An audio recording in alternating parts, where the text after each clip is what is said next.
Hai Betina Lover, hari ini saya akan membahas tentang hal yang unik, yaitu mungkin gak sih si betina bisa bertelur tanpa adanya jantan gitu. Nah, kebetulan setelah 10 tahun saya breed, ya jatuh bangun gitu ya, maksudnya gagal sukses gitu. Nah, saya akhirnya mengalami hal yang unik, yaitu saya melihat si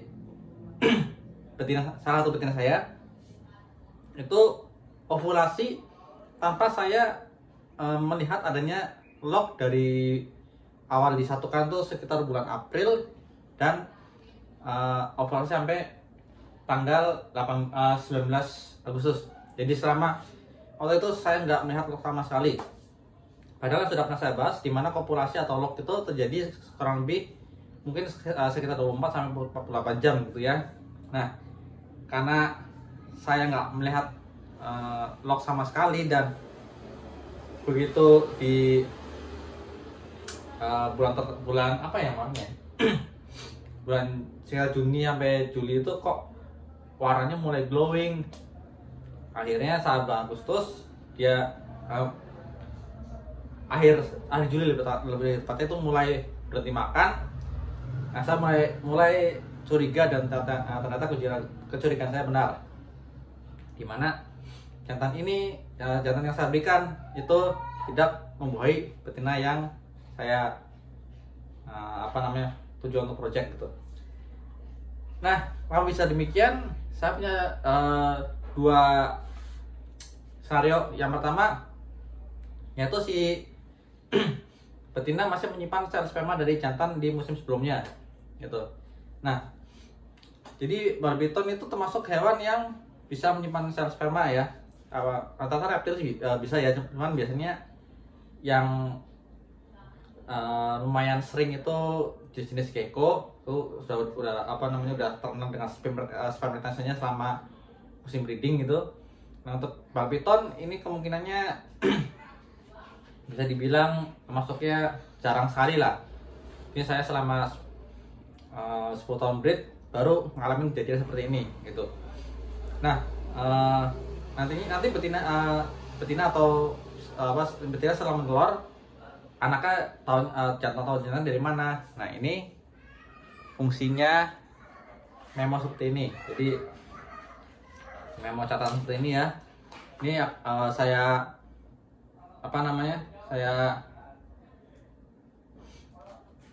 gunakan untuk antisipasi kejadian seperti saat ini, dan ternyata benar-benar terjadi.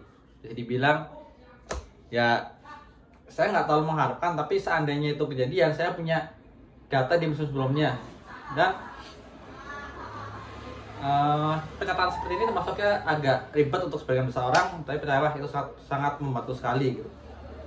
Bahkan mentor saya, satu breeder yang udah cukup terkenal ya, itu mungkin kalau yang udah pernah ke tempatnya pasti ada catatan di sekitar inkubatornya, catatan pairing pasangan-pasangan di musim ini siapa aja, musim ini siapa aja gitu, dan itu bisa terus bertambah gitu. Ya, mungkin ada berapa udah mentor ya, mentor yang saya maksud gitu ya, tapi intinya rata-rata ada catatan seperti itu. Nah, kejadian seperti ini bisa membuat pusing orang yang nggak punya catatan tersebut, apalagi kalau koleksi mungkin udah sekitar 30 ekor, udah berapa musim kemana ada pencatatan, atau pas bertelur loh, kok anaknya ada yang seperti ini, padahal di catatannya nggak ada. Nah, itu harus dicek di musim sebelumnya. Kalau nggak ada catatan atau nggak tahu siapa pasangan sebelumnya, ya pusing udah gitu aja. Lalu yang skenario kedua, nah skenario kedua ini kemungkinan si barbiton itu melakukan istilahnya cloning alami, atau bahasa biologisnya itu parthenogenesis. Jadi emang kemampuan si betina untuk membuat klon dirinya sendiri untuk keturunan, untuk menambah keturunan gitu. Nah, parthenogenesis ini memiliki kelemahan, yaitu dia tidak ada pembuahan dari jantan, otomatis embrio ularnya jauh lebih lemah dibandingkan embrio jika ada pembuahan dari jantan. Makanya hasil atau mungkin proses inkubasi dari telur yang merupakan hasil parthenogenesis biasanya nggak lama bakal mati. Jadi mungkin dari 10 telur itu bisa nggak ada yang selamat di hari yang bersamaan, atau bisa cuma menetas satu. Dan bedanya parthenogenesis sama ya, nah bukan bedanya, maksudnya tahunya parthenogenesis atau bukan, yaitu seperti saya bilang tadi, pada parthenogenesis itu otomatis si hatchling atau ular yang baru menetas itu merupakan cloning dari si induknya, makanya disebut cloning alami gitu. Bisa ya mungkin ada sedikit perbedaan pada motif apa segala macam, cuma untuk jenis kelamin saya kurang paham ya. Yang jelas secara visual itu 11-12 lah sama induknya.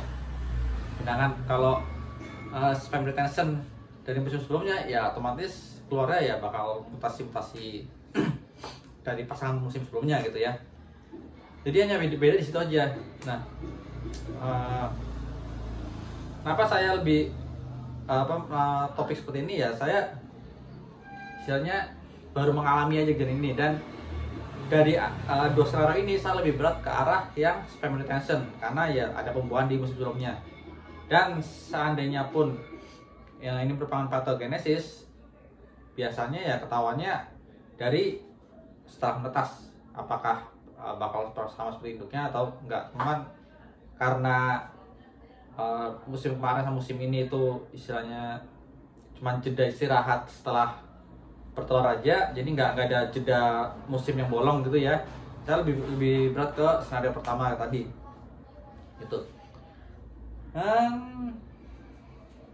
Untuk pathogenesis juga mungkin ada yang penasaran bahaya nggak sih sebenarnya kondisi seperti itu, maksudnya bertelur tanpa pejantan gitu. Untuk yang saya pertama nggak ada masalah karena sebelum sudah pernah kawin gitu ya. Cuma untuk pathogenesis ini ada morph yang berbahaya, yaitu morph desert. Nah, morph desert ini kenapa berbahaya ya karena itu kan belum tahu. Morph desert ini itu morph keren, tapi yang betinanya itu memiliki masalah. Dia nggak bisa menghasilkan telur yang bagus, otomatis telurnya selak semua gitu ya. Dan sekalinya ada telur yang bagus, nggak lama pasti mati. Itu nggak tahu kenapa. Nah, tambah lagi morph itu pun kalau saat nggak dikawinkan pun kan bisa melakukan cloning gitu ya. Nah, saat bertelur itu chance atau tingginya resiko dari kematian untuk si betinanya itu jauh lebih tinggi dibandingkan mob yang normal gitu ya, yang dalam arti wajar gitu, maksudnya yang waras lah. Jadi mob dasar ini kenapa disayangkan ya, itu mau di breed nggak bisa, mau dibuat pet aja, tapi seandainya pakai pathogenesis juga kemungkinan matinya besar gitu. Jadi untuk desert itu makanya kita jarang yang tahu ya. Bukan desert coast ya, desert coast beda lagi. Ini mob desert aja. Nanti saya tampilkan gambarnya di sini. Mob desert ya seperti itu. Gitu. Nah, terus untuk parthenogenesis sendiri hewan apa aja yang bisa? Oke, saya masih kurang paham untuk itu. Tapi yang saya tahu ada 2 hewan, yaitu Barbiton salah satunya dan iguana. Iguana ini masuk yang lumayan sering melakukan pathogenesis gitu ya.